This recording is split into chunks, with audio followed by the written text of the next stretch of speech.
I was 7 years old the day Star Wars hit the silver screen, and boy, did that change my life. Whenever I hear the John Williams Rebel theme and I see that yellow scroll fading into space, it sends shivers down my spine.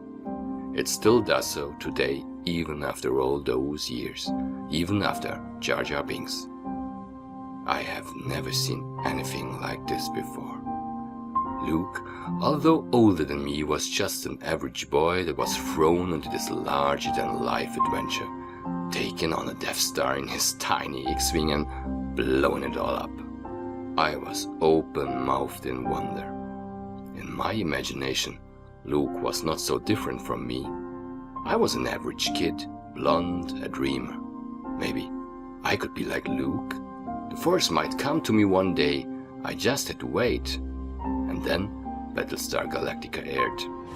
Maybe you remember the old movie series with Lorne Greene and Dirk Benedict as the hotshot pilot Starbuck. Although not as grand in special effects as the Star Wars movies, I just loved Battlestar Galactica. The ship design was majestic and the soundtrack awe-inspiring. I loved those Vipers, man. They were fast and deadly, and those afterburners made them just go zoom like an X-Wing never did. The best of all those pilots was of course Starbuck himself. He was cocky. Well, he did not take orders too well. In that sense, he was the opposite of Luke, more like Han, the guy who shot first. But he got away with it all because he was the definition of cool, and was sincerely kicking some silent ass. I had an X-Wing and a Galactica, and all sort of Star Wars franchise. My childhood was filled with wonderful memories of me and my friends playing out those adventures in faraway galaxies. Since then, I'm an addict to space, because space held a secret promise for me. The promise that one day my childhood dreams would come true in some galaxy far, far away. I just had to get older, grow up a little, and then the Force would come to me somehow and I would save the day. I just had to believe. In retrospective, my childhood dreams had come true, although not the way I pictured it out as a 10-year-old, of course. I grew up with an open mind. I embraced imagination and wonders. Okay, yeah, I guess I was a geek, although it wasn't called that back then. My parents thought I was a little bit crazy and strange, but the good thing was, I was not the only one. My friends were just like me, and still we wouldn't know how to kick a ball around, so it wasn't too grim looking for us. I learned many a lesson as a kid that defined the man I am today. I learned that you can overcome any obstacle, no matter how big, may it be a Death Star or a silent fleet, if you just believed in yourself and maybe had the Force on your side. I learned that friends are the most important things in life. Yeah, friends that share your dreams and cover your back. That you can call in the middle of the night when you're stranded in the middle of nowhere. Starbuck had Apollo, and Luke had Han, and Han had, of course, Chewie. My childhood heroes could not have made it on their own. They had their wingmans to cover them up. I learned that dreams are worth fighting for, that good will overcome evil, even if it wears a black mask, and that you can overcome your fears in spite of being afraid. Fearful situations do come with opportunities if you just dare to take upon them. Years passed, and I grew into an adult. I eventually got into computer games. When the first X-Wing came out, I was climbing that cockpit. I played TIE Fighter vs. X-Wing 2. Although I enjoyed those games, they fell slightly short to my expectations. These games were just a series of technical challenges that I had to overcome. I was somewhat missing the narrative, the hero to identify with. And then, out of nowhere came Wing Commander, a game by Chris Roberts. It was a narrative epic. Well, back in the days, and even by today's standards maybe, you as a fighter pilot on a carrier against an overwhelming enemy that wants to destroy mankind. I mean, This guy had just published the game I had pictured in my mind for years. How could that possibly be?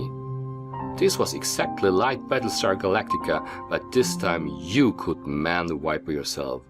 There were characters that you could relate and talk to. And it got better and better with each Wing Commander in the series.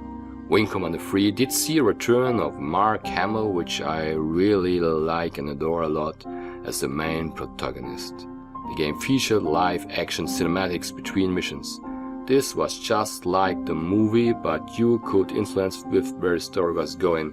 Needless to say, I played all of them. I loved them, and then came Privateer. A sandbox game where you could make your fortune as a merchant in space, pirate, bounty hunter, whatever, you name it. It had missions, things to explore, cinematics, you could upgrade your ship and equipment. One could say it was one of the first single-player open-world games in a space setting, with maybe Elite being the first, but Elite never had this immersion like Privateer had. Years passed by, and so did the Wing Commander series. It vanished, as did Chris Roberts, whom took a break from the software industry just about when I got my first job. I have remained a passion for space games since. With the triumph of Ultima Online and EverQuest 2, sooner or later multiplayer space games had to emerge. I played Star Wars Galaxies. I hated and loved it equally at the same time for what it was and for what it wasn't.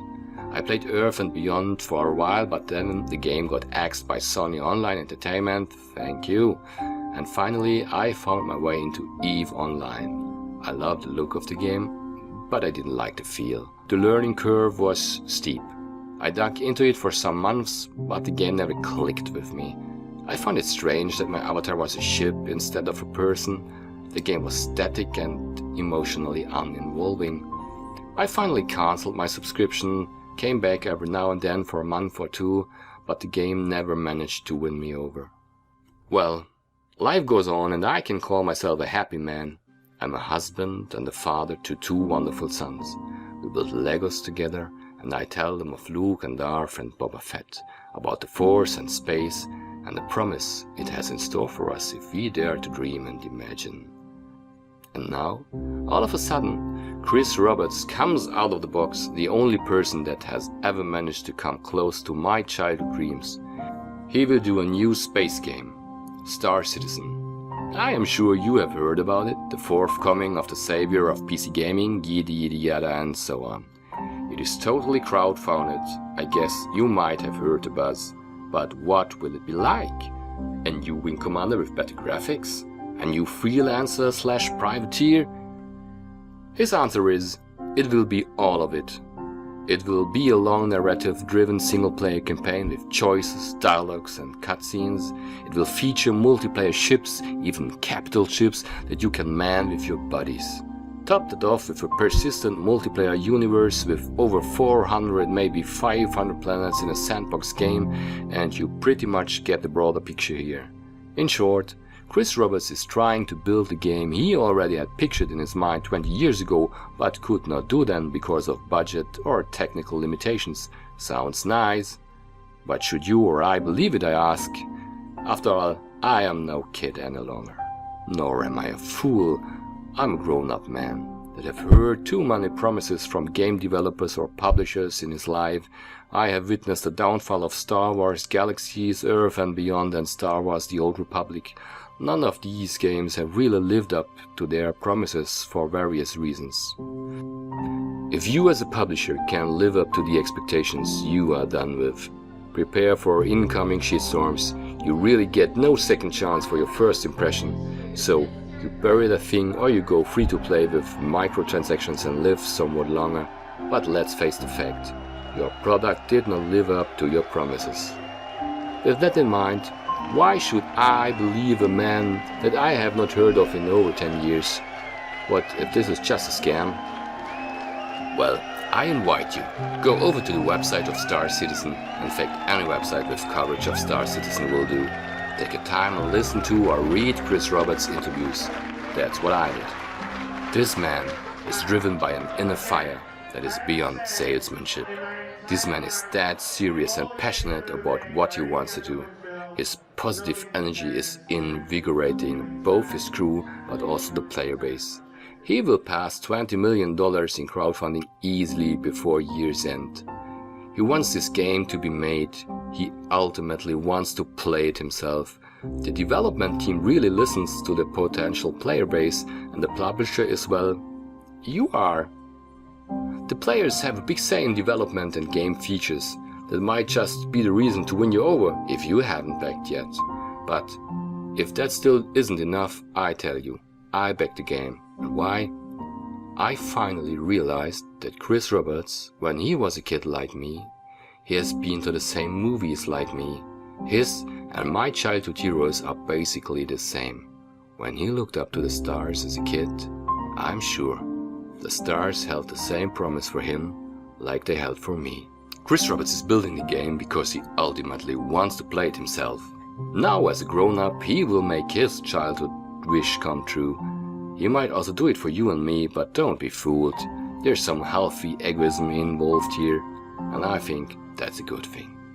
Will this game live up to your dreams and expectations, you might ask? Well, I got news for you. Prepare to be disappointed. There are too many expectations that might contradict each other. I want a new Wing Commander with better graphics. I want EVE Online but with a cockpit. I want to blow things up in space. I want to run around planets and kill stuff. I want to roleplay in stations. I want to craft stuff. I want a love interest. I want my lightsaber. I want more boobs. I want more booze. You might find that the game will not exactly mirror what you expected or hope it to be when it's done, but it will be made. And it will be worth the wait. Chris Roberts has a dream that might be very similar to yours or mine. And one thing is for sure, prepare to be immersed. All of Chris' games are about immersion, story and believability. You will get attached, involved and addicted. You might get or not get boobs or booze. You might not get to blow up as many things as you like in the end. There might be not so much PvP as you have hoped for, but this will be a hell of a game with scope and vision. And nobody can deny it looks damn sexy already. If you have not backed yet, I invite you to join robertspaceindustry.com and take a look for yourself. You get daily updates on the development process of the game. You will never witness anything like this game being made. You can watch this baby grow day by day because they show it off daily, hourly, and that alone is worth your support, and that's a promise. See you in the verse. Brigand over Rend.